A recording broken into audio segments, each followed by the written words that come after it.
Olá, bem-vindo!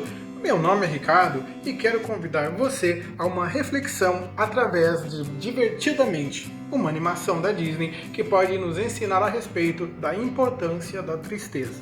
Fica comigo depois da vinheta.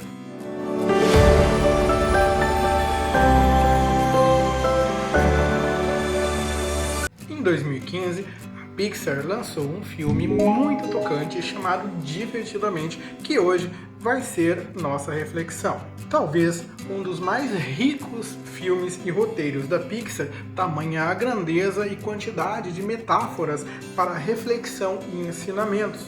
No entanto, nós vamos focar na dualidade da felicidade e a tristeza. Nós não somos seres unicamente racionais. E logo nos instantes iniciais de nossa vida afloram nossos sentimentos que nos garantem a sobrevivência. Algo que de forma muito bela é colocado nessa animação. Crescemos, aprendemos, utilizamos a razão, mas nossas emoções acabam se tornando como filtros da razão, podendo mudar a percepção que temos das coisas. É muito interessante que a Pixar tomou o cuidado de mostrar o quanto nós somos diferentes e o quanto existe um plural de personalidades. Ela mostrou como se passa na mente de outros personagens. E baseando nas cores de cada emoção, nós podemos notar que personagens diferentes tinham outras emoções de forma predominante. E isso é muito importante. Por quê? Porque mostra que não existe uma forma correta de ser, uma forma correta de se pensar. Todos nós somos importantes do jeito que nós somos. E cada um enxerga o seu mundo à sua maneira, de acordo com suas emoções, os seus sentimentos e a sua forma de ver. Em outras palavras, a Pixar mostrou que não há uma melhor ou pior forma de se enxergar o mundo, ao seu jeito. E cada um tem o seu próprio. Mas o mais importante é o que vamos descobrir ao final dessa jornada. Ele vai complementar esse primeiro ensinamento da Pixar a respeito da pluralidade das emoções. Antes, porém, é preciso esclarecer uma coisa. O filme se refere à tristeza e não à depressão. Aquele sentimento natural da ausência de felicidade por conta de algo ter acontecido, por conta de uma decepção, aquele sentimento de tristeza passageiro. A filosofia oriental, para a compreensão melhor dessa dualidade, tem algo muito interessante a nos ensinar. Pode ser um farol para o vídeo de hoje e a compreensão da importância da tristeza. Muitos conhecem o símbolo do Yin e Yang, mas poucos sabem o real motivo dele ser da forma como ele é. Porque dentro da metade branca há uma bolinha preta e dentro da metade preta há uma bolinha branca. Isso não é à toa. Esse símbolo nos remete a dois ensinamentos muito importantes para a educação da mente. O primeiro remete ao equilíbrio e por isso a importância de duas metades simétricas, uma oposta à outra, uma preta e a outra branca. E a segunda grande verdade, a razão da bolinha preta no lugar branco e da branca no lugar preto, é que em todo mal há um pouco de bem e em todo bem há um pouco de mal. Mas como assim? Como pode ser? Na filosofia oriental não existe o bem e o mal absoluto. Pois, muitas vezes, quando nós estamos muito felizes e muito alegres, nós acabamos baixando a guarda. E isso é algo ruim. Filosoficamente falando, muitas vezes quando nós estamos muito alegres, nós não percebemos certas coisas. Em comparação, quando nós estamos tristes, nós abrimos a nossa mente e aprendemos. As coisas ruins nos fazem perceber, nos fazem aprender e nos levantam, nos ensinam. Historicamente falando, olha que coisa interessante. Muitas das nossas invenções, o próprio micro-ondas, por exemplo, não teria surgido se não fossem as guerras. Ou seja, algo bom surgiu de algo mal. E algo ruim surgiu de algo bom, as próprias guerras. Porque de repente um país conseguiu muita riqueza, que é algo bom, e despertou a inveja. Há uma dualidade em equilíbrio que é necessária para que a humanidade aprenda, cresça e prospere, alcançando uma maturidade emocional. É quando algo ruim acontece que estamos dispostos a rever conceitos, a ver o que deu errado. Então, corrigir erros, melhorar, aprender e crescer. É quando observamos os limites e então descobrimos como transpor eles. Não haveria progresso se houvesse somente aquilo que é bom. Seríamos estagnados. Não valorizaríamos a luz se não houvesse a escuridão. Há uma dualidade, um complementa o outro. Há um ciclo de aprendizado. Não valorizaríamos a companhia de alguém se não soubéssemos o que é a solidão. Tudo está em equilíbrio nessa roda da vida, que está sempre a girar. E assim, momentos felizes e tristes se alternam. Mas o que isso tem a ver com a lição de hoje? Tudo. Pois no filme, desde o início, a felicidade ela quer dominar e despreza a tristeza. Se acha senhora da razão e tenta até em dado momento evitar que a tristeza se mexa. E é por causa desta briga que toda a confusão começa e as duas são mandadas para fora da sala de controle, começando assim então a história.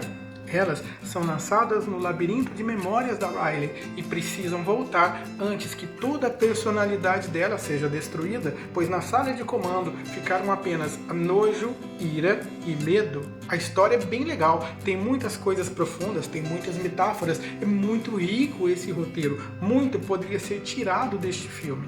Porém, vamos focar apenas nessa questão da dualidade entre tristeza e felicidade, pois a tristeza é necessária para que nós consigamos gerar uma personalidade forte e capaz. Sem ela, não abriríamos os olhos para certas coisas. A primeira cena-chave está em um momento em que a felicidade pega uma memória e nota que, graças à tristeza, Riley se sentiu amada, descobriu a importância da família e do seu time de rock. Em um momento muito triste, ela foi abraçada, ela foi acolhida e se sentiu amada, pertencente a um grupo. Foi a tristeza que conseguiu realizar isso.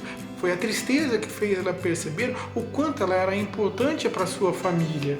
Assim, a tristeza se mostrou mais do que necessária, algo que a felicidade não pensava ser capaz. Ela é um sentimento muitas vezes desprezado por todos nós.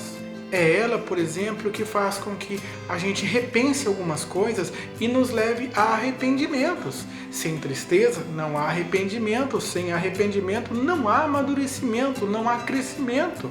E é aí que está o grande pulo do gato e a chave para o desfecho desse filme. Antes de todo o desfecho, antes de voltarem para a sala de controle, a mente da Riley está um caos. A Ira pegou uma ideia, colocou ali no painel de controle e começou a dar problema, quebrou o painel. A ideia implantada pela Ira fez a Riley sair de casa e ela já estava entrando num ônibus e seus pais estavam ligando para ela. Seus pais estavam desesperados, mas por conta de uma ideia da Ira, ela saiu de casa toda revoltada. É então quando felicidade e tristeza chegam. Felicidade sempre quis estar ali no controle, mas ela disse que a única pessoa que poderia resolver este problema seria a tristeza. Então ela coloca tristeza ali no painel de controle. E tristeza gera então o arrependimento, fazendo com que ela volte a sentir o amor de seus pais, saia do ônibus, se arrependa e volte para casa. Só que algo muito importante acontece aí. Durante todo o filme nos mostra as memórias com cores únicas, onde de repente a gente via muitas memórias felizes, de repente outras memórias tristes, mas nesse momento as duas estão ali no controle e sai então uma memória colorida. Olha que importante esta cena. A personalidade de Riley renasce aí, porque ela descobre então a maturidade, o equilíbrio emocional. Não existe personalidade correta, mas todos nós precisamos de equilíbrio emocional. Não devemos analisar a vida somente por uma única emoção. Assim, a partir de então, todos os sentimentos começam a trabalhar em conjunto. A personalidade de Riley renasce mais forte e equilibrada. Todos os nossos sentimentos devem ser levados em conta. Todos são importantes, não devemos deixar nenhum de lado. A maturidade consiste em saber agir racionalmente, pensando com todos eles de forma equilibrada, não somente segundo um único viés. A tristeza, portanto, é necessária, assim como a felicidade, e todos os sentimentos devem, portanto, trabalhar para o nosso bem e não nós para os sentimentos. Riley entendeu que ela deveria controlar seus sentimentos e não os sentimentos controlarem ela. Então, havendo equilíbrio emocional, há um renascimento, há o encontro da maturidade. A sabedoria milenar, lembrando do Yin e Yang, 1000 anos antes de Freud, até mais, já sabia de tudo isso, já sabia da importância do equilíbrio antes mesmo de surgir a psicanálise. Se você está triste, não se preocupe. É uma fase, é necessário, só não deixe a tristeza dominar. É necessário que haja um equilíbrio emocional, que a tristeza te leve a descobrir o que te levou a este sentimento e então, trabalhando as emoções, possamos com maturidade resolver nossos problemas. Está triste? Reveja seus valores. Se reconstrua. Haja como Riley. Busque então a maturidade, busque utilizar de um equilíbrio emocional para que suas ações possam ser corretas. Se você gostou do vídeo, curta, compartilhe, comente. Pode ser que mais alguém esteja precisando dessa mensagem. Um obrigado a você que me assistiu até aqui. Espero te ver novamente. Até mais!